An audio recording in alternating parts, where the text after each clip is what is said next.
appear in Schumann's sketches. So basically, the first time we see this, it's already in the fair copy, and the fair copy looks exactly like what's in the published version. So basically, what we see, like the first time we see this piece, it's already in its published form. So yeah. Now, I mean, before we get to maybe discussing more details about this piece itself, it might be worth it to maybe mention who this Knecht Ruprecht guy is. Now, obviously, judging by the name, German title, this guy's from German folklore. He is essentially an attendant to Saint Nicholas, I believe, who is essentially Santa Claus as we know him.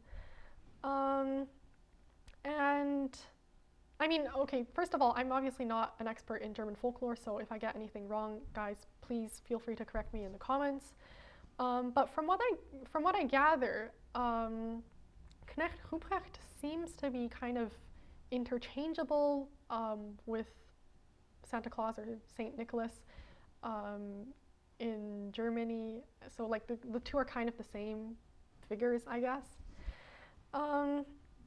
Although there is kind of one crucial difference, which is, if we think about Santa Claus, he's a nice, jolly, kind old man who gives gifts for free just because you've been good all year long. At worst, if you've been like really naughty, really bad, you don't get a gift. Like that's the worst thing that could happen. Now, Knecht Ruprecht is a lot more hardcore because if you've been good, you get an apple or like nuts, something like that. And then if you're deemed to have been bad, he takes a stick and then he beats you, which I think is kind of like I don't know how this works. I don't know why German folklore tends to be so dark. This feels not particularly kid-friendly, but hey, here we are. And in any case, I think that kind of explains why some of the areas in the piece sound so scary or dark. And actually, in fact, Eugenia Schumann, who is one of Schumann's daughters, actually left behind kind of an explanation of this piece.